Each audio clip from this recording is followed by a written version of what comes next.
Friends, आज की इस वीडियो में हम पढ़ेंगे अरेज एंड स्ट्रिंग के बारे में। ये हमारा नया लेक्चर है। जो पुराने वाले लेक्चर थे, हमने उसमें लास्ट वाले लेक्चर में हमने फंक्शंस के बारे में पढ़ा था। अगर वो वीडियो आपने नहीं देखे होंगे तो आप वो वीडियो देख लीजिए। मैं आपको उसकी लिंक डिस्क्रिप्शन में दे देता हूँ। फंक्शन भी बहुत इंपॉर्टेंट पार्ट है और लूप्स भी बहुत इंपॉर्टेंट पार्ट है। अगर वो दोनों आपको अच्छे से आते हैं तो आप अरेज और स्ट्रिंग को भी अच्छे से समझ सकेंगे। तो अरेज एक बहुत इंपॉर्टेंट पार्ट है सी लैंग्वेज का। तो हमें ये पढ़ना क्यों है, तो अभी हम इसके बारे में देखते हैं। तो अभी हम स्टार्ट करते हैं। सबसे पहले हम अरेज के बारे में पढ़ेंगे और फिर उसके बाद हम स्ट्रिंग के बारे में पढ़ेंगे। So arrays many application require multiple data items that have common characteristic. देखिए क्या बोला, many application requires a multiple data item have a common characteristic such as in mathematics we often express such groups of data items indexes from x1 x2 x3 up to xn। तो देखिए हमें बहुत से बार क्या होता है, हमें बहुत से एप्लीकेशन में क्या होता है, हमें बहुत सारा डाटा चाहिए रहता है। ठीक है, जैसे हमें मैथमेटिक्स में जब हम वेरिएबल्स लेते हैं तो हम x1 x2 x ऐसा अप टू xn की तरह हम लेते हैं। उसी तरीके से हमें कई बार क्या रहता है, हमें बहुत सारे डाटा को एक ही जगह स्टोर करना रहता है। तो इसलिए हमें अरेज का यूज़ करना पड़ता है। तो देखिए अरे क्या है, अरे is a data structure which can represent a collection of a data items which have the same data type. तो देखिए अरे क्या है, एक डाटा स्ट्रक्चर है जो एक ने एक कौन से भी एक स्पेसिफिक टाइप का डाटा कलेक्ट करता है। तो देखिए जैसे अगर हमें इंटीजर टाइप का डाटा कलेक्ट करना है तो हम एक इंटीजर टाइप का एक डाटा अरे डिफाइन करेंगे जिसमें हम बहुत सारा डाटा स्टोर कर सकते हैं। जैसे हमें पता है कि देखिए कि हमें कई बार क्या होता है, पता है कि हमें जो एक ही वेरिएबल हमारे पास रहता है तो हम एक वेरिएबल में बहुत सारे चीज़ तो स्टोर नहीं कर सकते हैं ना। मतलब एक वेरिएबल को हम बार बार अलग अलग वैल्यू देंगे तो वो एक ही वैल्यू हमें मिलेगी। लेकिन हमें क्या करना है, हमें उसको स्टोर करना है। तो स्टोर करने के लिए क्या करेंगे, हम अरे का यूज़ करेंगे। तो अरे क्या है, एक कलेक्शन ऑफ डाटा आइटम्स है, मतलब सेम डाटा आइटम का है। ठीक है, तो ये आप याद कर लीजिए। That is it is a variable capable of storing और होल्डिंग ऑल 100 से वैल्यूज। मतलब देखिए कि 100 वैल्यूज समझो वो क्या कर सकता है कि वो स्टोर कर सकता है। मतलब अरे एक इंडिविजुअल अरे क्या कर सकता है, ये सारी चीज़ें वो स्टोर कर सकता है। तो ये इसका एक फ़ायदा है। It is also collection of a similar elements, usually the array character is called as string. तो देखिए जो कैरेक्टर वाला पार्ट रहता है वो क्या रहता है, वो स्ट्रिंग्स को हम कहते हैं। इसको हम आगे पढ़ेंगे अच्छे अच्छे तरीके से, लेकिन अभी के लिए अभी सिर्फ इतना याद कर लीजिए कि the collection of a similar elements usually array of a character is called as a string. तो ये आप याद कर लीजिए। स्ट्रिंग के बारे में और अच्छे से पढ़ेंगे। अभी तो हम फिलहाल फ्लोट टाइप और इंटीजर टाइप के बारे में पढ़ेंगे अरे के डाटा स्ट्रक्चर में। ठीक है, फिर देखिए हम एक एग्जांपल लेते हैं, मतलब जिससे हमें क्या होगा, क्लियरली अंडरस्टैंड हो जाएगा कि अरे का यूज़ एक्चुअल में क्या होता है। तो सब देखिए हमने मेन फंक्शन डिफाइन करा हुआ है, फिर INT एक इंटीजर एक्स डिफाइन करा हुआ है, फिर x इज इक्वल्स टू 5 दिया और उसके बाद x इक्वल्स टू 10 दिया। और हमें क्या करना है, x की वैल्यू प्रिंट करनी है। तो ऑब्वियसली नो डाउट है कि जो हमारे x की वैल्यू वो 10 ही रिप्रेजेंट करेगा। लेकिन हमने तो x की वैल्यू 5 भी दिया था और x की वैल्यू 10 भी दिया था। तो x की एक वैल्यू के लिए x की वैल्यू के लिए दो x की वैल्यूज दो जगह सेटिस्फाई नहीं हो रही है। ठीक है, मतलब एक्स की वैल्यू हमें सिर्फ 10 ही मिल रही, क्योंकि देखिए because when value of 10 is assign to x the earlier value of x is lost that is 5। तो देखिए जो एक्स की वैल्यू थी हमारी वो पहले 5 थी, फिर ठीक है हमने क्या करा, एक्स को वैल्यू 10 दिया था तो उससे क्या हो गया, जो हमारे 5 की वैल्यू थी वो क्या होगी, लॉस्ट हो गई और एक्स की वैल्यू सिर्फ 10 हो गई। तो इसलिए क्या हो गया, जो एक्स की वैल्यू जब हमने प्रिंट करी तो वो सिर्फ 10 आई। ये आप ये आप समझ लीजिए। फिर देखिए thus ordinary variables the one which है use so far are capable of holding only one value at a time has in the example. यानी कि इस एग्जाम्पल में हमने देखा, तो इस एग्जाम्पल में क्या देखा, जो एक्स वेरिएबल है ना, तो वो क्या कर रहा है, सिर्फ एक ही वेरिएबल को, एक ही वैल्यू को स्टोर कर रहा है। लेकिन हमें क्या करना रहता है, बहुत सारे वैल्यू को स्टोर करना है। मतलब कभी कभी बार there is a situation in which we would want to store more than one value at a time in a single variable. तो हमें क्या रहता है, बहुत बार क्या होता है, एक से ज़्यादा वैल्यू को हमें स्टोर करना पड़ता है एक सिंगल वेरिएबल में। तो हम इसका तो यूज़ नहीं कर सकते। तो अभी हम क्या किसका किसके डिस्कस करेंगे, हम करेंगे अरेज की डिस्कवरी। तो अरे एक ऐसा सब्स्टिट्यूट वेरिएबल है, मतलब एक ऐसा एक वेरिएबल है जो बहुत सारी वैल्यूज़ को स्टोर कर सकता है। तो हम आगे कंक्लूजन पे अरे का यूज़ हम क्यों करते हैं, क्योंकि देखिए हम क्या, हमें क्या, हमारा अरेज का यूज़ इसलिए करते हैं कि हमें देखिए कि हमें एक से ज़्यादा वैल्यू जब भी स्टोर करनी रहती है एक सिंगल वेरिएबल में, मतलब हमें एक ही वेरिएबल में बहुत सारे वैल्यू स्टोर करने रहते हैं, तो हम अरेज का यूज़ करते हैं। यहाँ पर हमने इस प्रोग्राम में हम देखा कि कैसे हमें प्रॉब्लम फेस करना पड़ा कि एक्स की दो वैल्यूज थी तो हमें वो एक ही वेरिएबल में स्टोर करनी, लेकिन हम स्टोर नहीं कर सके। तो इसलिए हमें क्या करना, अरेज का यूज़ करना पड़ता है। तभी हम उसके बारे में देखते हैं। तो ये आपको समझ में आ गया होगा। तो कुछ और नोट्स है, तो देखिए for example assume the following groups of number are which represent percentage marks optimize 5 student. देखिए हमने एक परसेंटेज कुछ 5 लोगों के मार्क्स लिए हुए हैं, so per is equals to curly bracket, ये 5 लोगों के मार्क्स यहाँ पर दिए हुए हैं। If you want to refer the second number element of the group the usual notation is per two. तो देखिए हमें क्या रहता है, जब भी हमें एक सेकंड एलिमेंट का यूज लिखना होता है, मतलब जब भी हम सेकंड एलिमेंट को रेफर करेंगे, मतलब ये देखिए 88 जो हमारा सेकंड एलिमेंट है, तो हम इसको क्या लिखेंगे, पर, और सब्सक्रिप्ट में नीचे देंगे हम 2। ठीक है, तो ये हमारा सेकंड एलिमेंट रेफर करने का होता है। लेकिन जब भी हम सी लैंग्वेज का यूज़ करते हैं तो हम सी लैंग्वेज में क्या करते हैं, पर इन ब्रैकेट, मतलब ब्रैकेट और 1, ये इसका नोटेशन रहता है। This is the notation for C language to denote the elements in the curly bracket. तो देखिए यहाँ पे पर के अंदर जो भी जितने भी सारे नंबर्स हैं उनको देंगे। तो जनरल नोटेशन क्या है, पर आई पी आर, क्योंकि यहाँ पर देखिए हमारा जो वेरिएबल हो गया पर वेरिएबल में इतने 5 वेरिएबल, पर वेरिएबल में हमने 5 वैल्यूज डिफाइन करी हुई है। ठीक है, तो उसमें से एक एक वैल्यू को एक एक नाम तो देना पड़ेगा। ठीक है, तो पर I where I can take value 0 to 1 2 3 4 and so on. तो देखिए जो सबसे पहली वैल्यू रहेगी वो क्या रहेगी, पर ऑफ 0। ठीक है, फिर उसके बाद आएगी पर ऑफ 1, फिर उसके बाद आएगी पर ऑफ 2, फिर उसके बाद पर ऑफ 3, उसके बाद आएगा पर ऑफ 4। तो ये जो 5 वैल्यू है इसको हम इस तरीके से हम स्टोर कर सकते हैं, पर 0, पर 1, पर ऑफ 0, पर ऑफ 1, पर 2, और इस तरीके से हम उसको कर सकते हैं। सी लैंग्वेज का ये नोटेशन आप याद कर लीजिए, ये बहुत इंपॉर्टेंट है। अरे को हम इसी तरीके से हम डिफाइन करते हैं। ठीक है, फिर उसके बाद हम पढ़ेंगे सिंपल प्रोग्राम यूजिंग अरे। तो देखिए अरे का यूज़ करके हम एक सिंपल प्रोग्राम देखेंगे। तो देखिए हम सबसे पहले क्या रहते हैं, let us try to write a program to find average marks of a orange marks obtain by a class of a 30 student in a test. तो देखिए हमें क्या करना है, 30 स्टूडेंट ने एक टेस्ट दिया था और हमें उन सबका एवरेज करना है। तो देखिए तो सबसे पहले हमें क्या करना पड़ेगा, जो 30 स्टूडेंट है उन सबके मार्क्स कलेक्ट करने पड़ेंगे। तो देखिए तो हम तो 30 लोगों के लिए 30 अलग अलग से वेरिएबल तो नहीं बना सकेंगे ना, तो इसलिए हम क्या करेंगे, अरे करेंगे। तो देखिए जब अरे में लिखते हैं तो सबसे पहले रहता है अरे डिक्लेरेशन, फिर उसके बाद आता है स्टोर डाटा इन अरे, अरे में जब हम डाटा स्टोर करेंगे, और फिर उसके बाद आता है रीड डाटा फ्रॉम एन अरे। फिर उसके बाद हमें जो डाटा को रीड करना था, मतलब किस लिए हमें यूज़ करना है वो हम करेंगे। ठीक है, तो ये रहता है इसका यूज़। तो सबसे पहले हम स्टार्ट करते हैं तो मेन फंक्शन, फिर उसके अंदर I N T average, average क्योंकि हमें जो एवरेज है वो इंटीजर टाइप में चाहिए। फिर इनिशियल हम क्या देते हैं कि जो सम थी वो 0 है, ऐसा हम कंसिडर करते हैं क्योंकि आगे उसका यूज़ होगा। फिर उसके बाद देते हैं इंटीजर आई, एक कोई तो भी इंटीजर रैंडमली। फिर देखिए हम क्या करेंगे, अरे का डिक्लेरेशन करेंगे। तो सबसे पहले हम अरे का डिक्लेरेशन यानी कि आई एन टी मार्क्स 30। देखिए ये अरे का डिक्लेरेशन का टाइप रहता है मार्क्स 30, मतलब यानी कि पहले वो वेरिएबल का नेम, फिर इन ब्रैकेट टोटल उसमें कितने स्टूडेंट, मतलब कितने एलिमेंट्स है, और फिर उसके बाद सेमीकोलन, मतलब ये डिक्लेयर करने का रहता है। फिर देखिए जब भी हमें स्टोर करना रहता है तो ये जनरल फॉर्मूला है, ये आप इसको याद कर लीजिए। देखिए फॉर एक लूप चलाएंगे, हम फॉर लूप चलाएंगे जिसमें क्या होगा, पहले आई इज इक्वल टू 0 के लिए लूप रन होगा। तो आई इज इक्वल टू 0 के लिए क्या होगा, जो पहला नंबर हम डालेंगे तो वो किस लिए 0 होगा, एंड मार्क्स ऑफ के मार्क्स ऑफ आई पहला आई क्या था, 0। तो क्या होगा, पहला जो एलिमेंट होगा मार्क्स 0 में से होगा। फिर दूसरा जो एलिमेंट रहेगा वो मार्क्स ऑफ 1 में स्टोर होगा। फिर इसी तरीके से जो 29 एलिमेंट्स है वो सारे के सारे 29 एलिमेंट्स क्या होंगे, इसमें स्टोर हो जाएंगे। और फिर उसके बाद जब आई की वैल्यू 30 हो जाएगी तो ये लूप क्या हो जाएगी, ये लूप टर्मिनेट हो जाएगी। फिर उसके बाद ये नेक्स्ट वाली लूप पे आ जाएगा। तो देखिए हमने क्या कर दिया, जो डाटा है हमारा वो सामने पूरा डाटा स्टोर कर लिया। अभी हमें क्या करना है, हमें डाटा को क्या करना है, अभी रीड करना है। देखिए हमें क्या करना था, सारे जो हमारे 30 नंबर्स है, देखिए जो हमारे एवरेज है, तो एवरेज क्या रहता है, सम ऑफ ऑल स्टूडेंट, मतलब sum of marks of all student divided by total number of student. तो पहले हम सबकी सम करेंगे।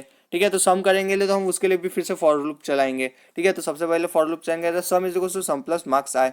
ठीक है, तो सम की वैल्यू हमने इनिशियली 0 दे दिया था, तो यहाँ पे क्या आएगा, 0 प्लस मार्क्स ऑफ 0। ठीक है, फिर उसके बाद आई इज इक्वल टू 1 के लिए होगा, तो सम की वैल्यू क्या हो गई थी, मार्क्स ऑफ 0। ठीक है, फिर उसमें और क्या ऐड होगा, मार्क्स ऑफ 1।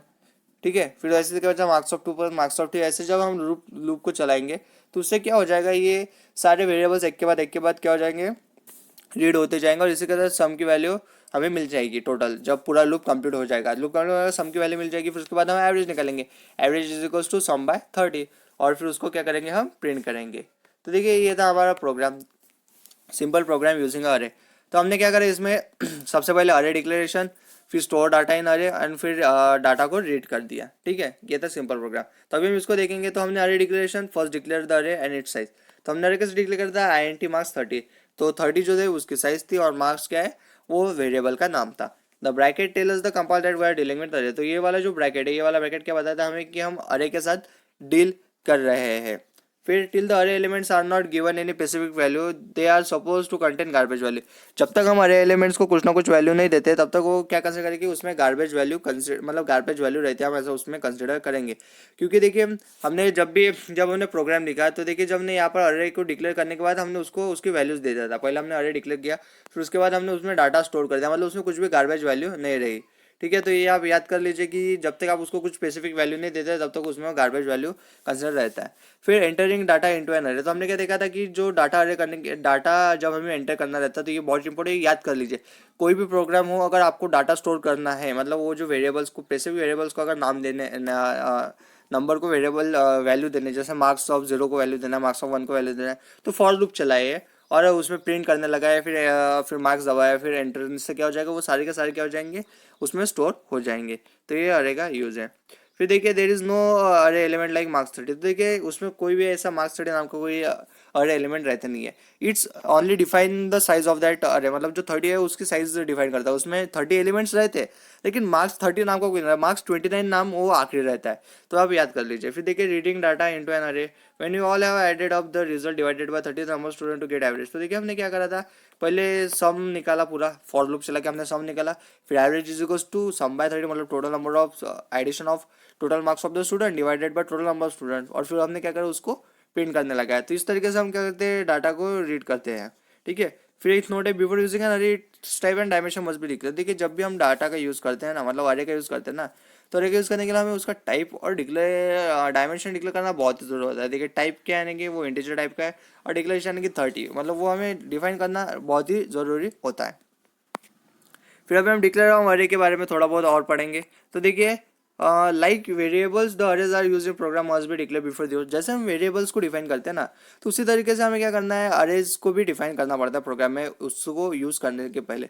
तो वेरिएबल के लिए सिंटेक्स था, मतलब जनरल सिंटेक्स हम देखिए यहाँ पर, अरेज के लिए जनरल सिंटेक्स क्या है, उसका टाइप यानी कि इंटीजर टाइप, फ्लोट टाइप या फिर कैरेक्टर टाइप। जो कैरेक्टर वाला टाइप है वो स्ट्रिंग में आता है, तो वो स्ट्रिंग वाला हम बाद में पढ़ेंगे, अभी हम सिर्फ इंटीजर और फ्लोट के ऊपर ध्यान देते हैं। तो इंटीजर टाइप आएगा, फिर अरे का नेम आएगा, और फिर उसके साथ सेमीकोलन के साथ हम इसको समाप्त करेंगे।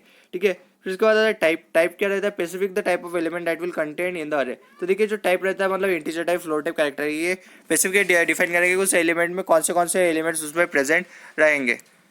फिर उसके बाद आता है साइज। साइज है integer constant which indicate the maximum number of element that can be stored inside the अरे। ठीक है, तो साइज क्या बताता है कि उसमें मैक्सिमम कितने नंबर ऑफ एलिमेंट्स रह सकते हैं। ठीक है, तो यहाँ पर हमने एग्जांपल लिखा था INT मार्क्स 5, तो इससे क्या पता चलता है, मार्क्स इज एन अरे that contain store a maximum of 5 integer. तो ज़्यादा से ज़्यादा 5 इंटीजर स्टोर कर सकता है इस वाले इसमें। तो देखिए कई बार क्या होता है, अगर हमें एग्जैक्ट साइज अगर पता नहीं है ना, कि मतलब उसमें कितने वेरिएबल्स हमें डिफाइन करने हैं, मतलब कितने अरे को हमें स्टोर करना, अगर हमें वो पता नहीं होगा तो हम उसके लिए सिंपली क्या करेंगे, हम बहुत सारी लार्ज साइज का एक अरे हम डिफाइन कर देंगे। तो INT मार्क्स ऑफ 50, तो हम क्या करेंगे, 50 वाला एक मतलब लार्ज साइज वाला क्या करेंगे, अरे डिफाइन कर देंगे, जब हमें अरे की एग्जैक्ट साइज पता नहीं होंगे। तो यहाँ पे ये याद कर लीजिए, ये बहुत इंपॉर्टेंट है, लास्ट वाला पॉइंट भी इंपॉर्टेंट है, क्योंकि कभी कभी कैसा होता है कि हमें पता नहीं रहता कि भाई हमें कितने स्टोर करना है, कितने वैल्यू स्टोर करने हैं, तो इसलिए हम क्या करते हैं कि ज़्यादा साइज का अरे हम डिक्लेयर कर देते हैं। फिर देखिए array index must evaluate an integer between 0 and n-1 where n is the maximum number of elements possible in the array. तो देखिए जो हमारे इंडेक्स रहेगा ना, उसमें देखिए हमारी जो साइज वाली रहेंगी, इसमें क्या रहेगा, n-1 तक की वैल्यू रहेंगे। अगर समझो हमारी 30 वैल्यू रहेंगी, तो वो क्या रहेगा, 30 मतलब 29 तक ही उसका इंडेक्स रहेगा, मतलब समझो मार्क्स 0, मार्क्स 1, मार्क्स ऐसा अप टू 29 तक ही रहेगा।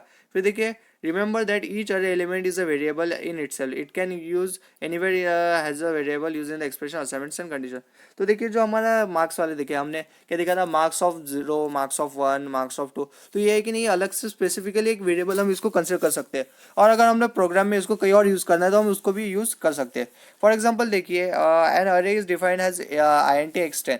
तो देखिए हमने एक अरे डिफाइन करा हुआ है इंटीजर टाइप का, उसका क्या है, x है, और 10 उसका वेरिएबल है। ठीक है, तो देखिए हम the first element of the array X can be access as x0, fourth element x10, 10 element x9 x8, इस तरीके से हम उसको डिफाइन कर सकते हैं। तो देखिए जो x0 वो भी एक वेरिएबल है, x3 भी एक वेरिएबल है, और x9 भी एक वेरिएबल है, और इसको आप प्रोग्राम में अगर कोई यूज़ करना है तो आप उसको भी यूज़ कर सकते हैं।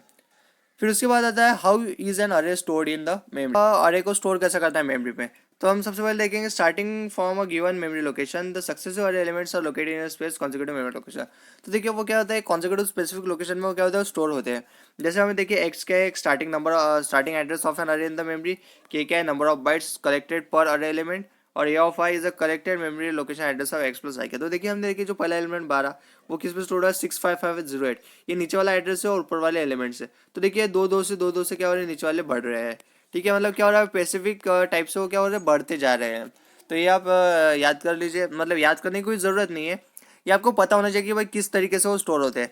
तो यहाँ पर देखिए बाइट से वो बढ़ते बढ़ते जाएंगे, कई के बाद 4 बाइट से बढ़ता है, तो इसमें 2 बाइट से बढ़ रहा है, मतलब यहाँ पर 65508, फिर उसके बाद 65510 हुआ, तो मतलब ये 2 से बढ़ा। तो कई केस में 4 से भी बढ़ते हैं जब भी हम इसको स्टोर करते हैं। ठीक है, तो ये रहता है कि अरे स्टोर करना इतना इंपॉर्टेंट नहीं है, लेकिन पता होना चाहिए।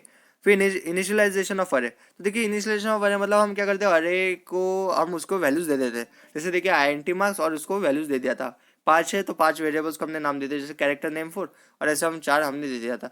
तो इसको बोलते हैं हम इनिशियलाइजेशन ऑफ अरे। मतलब हमने क्या करते हैं, जब प्रोग्राम लिखते हैं ना, तो हम तभी प्रोग्राम के अंदर लिखते हैं, हम अरेज को क्या करते हैं, उसके वैल्यूज हम दे देते हैं। नहीं तो हम क्या करते हैं जनरली, सॉरी, तो जनरल हम क्या करते हैं, बहुत सारे प्रोग्राम में क्या करते हैं, हम यूज़र से इनपुट लेते हैं, लेकिन कई बार हम क्या करते हैं कि हम खुद से हम वैल्यूज देते हैं, उसको हम इनिशियलाइजेशन वेरिएबल बोलते हैं। The size may be omitted in such case the compiler automatic collects enough space for the initial space. तो देखिए INT फ्लैग, तो देखिए हमने क्या करा, यहाँ पर साइज डिफाइन नहीं करा है, लेकिन उसके अंदर जो कैरेक्टर, मतलब उसके अंदर जितने भी एलिमेंट्स है, उससे वो क्या होता है, उसकी जो साइज है वो डिफाइन ऑटोमेटिकली हो जाती है। तो ये रहता है इनिशियलाइजेशन ऑफ अरे, ये भी इंपॉर्टेंट है। और कई के बार अगर यूज़र से आउटपुट नहीं चाहिए, तो उसके लिए हम क्या करते हैं, इनिशियलाइजेशन ऑफ अरे का यूज़ करते हैं। फिर इंपॉर्टेंट नोट देखिए, इन सी वाइल एक्सेसिंग अरे एलिमेंट्स अरे बाउंड्स आर नॉट चेक। तो देखिए ये किसका, ये बहुत ही ज़्यादा प्रॉब्लम है कि जब भी हम अरे एलिमेंट्स की मतलब यूज़ करते हैं, तो ये उसकी बाउंड चेक नहीं करता। मतलब देखिए हमने क्या कर दिया, अगर हमने इंटीजर मार्क्स 5, तो देखिए हमारे जो डाटा टाइप है, मतलब जो हमारा अरे वो मार्क्स 5 का, मतलब 5 ज़्यादा से ज़्यादा वो ये कर सकता है। ठीक है, मतलब 5 ज़्यादा से ज़्यादा वैल्यू वो स्टोर कर सकता है। और देखिए marks of 8 is equals to 75, और हमने क्या कर दिया, मार्क्स ऑफ 8 इज 75, ये तो इसका जो हमने अरे डिफाइन करा था उससे ज़्यादा हो रहा।